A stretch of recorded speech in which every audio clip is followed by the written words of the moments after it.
right. We shall begin. Last time we talked to you was before Trevor Lawrence was on injured reserve. Reaction to him likely being done for the season for you? Well, yeah, I mean, obviously, you know, a couple of things. You know, his health is probably the most important. Obviously, the reason for IR is not you know, the injury from Sunday. It's not that. It's more the shoulder.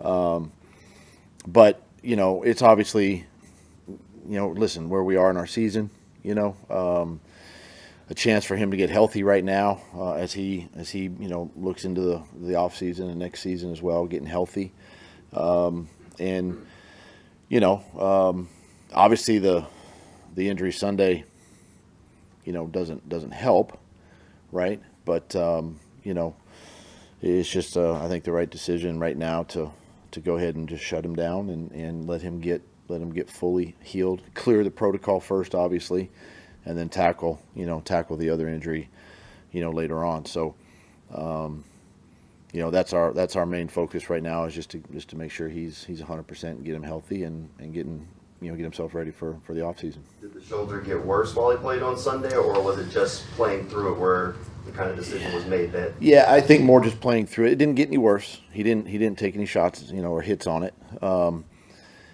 And you know, so it's just a matter of it was going to probably eventually come to that, you know, surgery. But now with everything and where our season is too, you know, it's never a good time, but if there is a time, this would be it. Has the surgery been scheduled yet or no? Not that I know of. Is he making progress in the protocol? And it'd be up front. He has to clear the protocol first, you know, before you can't obviously do surgery with a guy in concussion protocol. So we're going to make sure that's cleared first before anything is scheduled. Is he progressing through protocol? He is. You know, he's doing just like what you would think, you know, in the protocol. So he's moving right along. How would you characterize this season this year? I mean, obviously disappointing, right? I mean, it's not what I expected. It's not what the players expected. The team, a lot of high expectations, obviously, you know, coming out of preseason where we were as a team, and you know, it's not where we wanted to be, you know. Not saying we were gonna, you know, we weren't gonna be say, you know. You'd love to be the number one team in the AFC right now, but who knows? I mean, you could have been in the top, you know, 7. You could have been in the top 10, top 3, whatever. But it's disappointing, you know, for me personally, for the team. I know the players feel the same way, and you know, we just gotta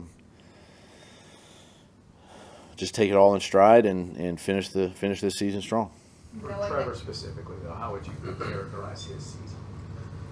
I would say probably the same. I think it's, you know, the same as where you know I am as a coach. The team is right now. I think he would feel the same way. And I don't want to speak for Trevor, but you know, just disappointing. You know, and just something that you know we've got to learn from moving forward. Did he cut down the turnovers the way you kind of wanted him to? I know he played in a bridged year, but in the time that he did play, were you happy with the way he took care of the football? Yeah, it was better. And you know, it's something that the turnovers are going to happen, and especially the quarterback position. But he was doing some good things. He was really protecting the ball, and I thought as the season progressed, he was continuing to get better. You know, and that's because there were a lot of, you know, go back to the beginning of the season, a lot of expectations, obviously, right, with the new contract and all that kind of stuff, and working through that and dealing with that, and then putting that behind him and just focusing on ball and you know, he's such a competitor, and that's why I love being around him and coaching him, because you kept seeing it each week, the improvement with him, improvement with the team, and just continuing to kind of grow as an offense. It just wasn't all coming together, and when I say offense, defense, special teams, wasn't all like playing that complementary piece of football that you need, you know, to win games. When you look at this season, even just the last 12 weeks, big picture, knowing you guys are 1-8 in one-score games, do you reflect and say, hey, it really came down to in 9 games, the ball bounced a different way. This could have been a completely different season. I think it's doesn't make me feel any better, right? It's something that you try to you coach your coaches, you coach your players that these games are going to come down to a couple plays a game, and somehow we got to figure out how to get those plays to go in our direction and overcome that. And so, as we look back, we got 5 games left, and we want to finish strong, obviously. And but we get an opportunity to look back on it. I think that's what's going to be sort of glaring at us, or just those plays. Whether it's offense, defense, again, special teams, but those are the things that we have to overcome as a football team in order to have consistency in winning.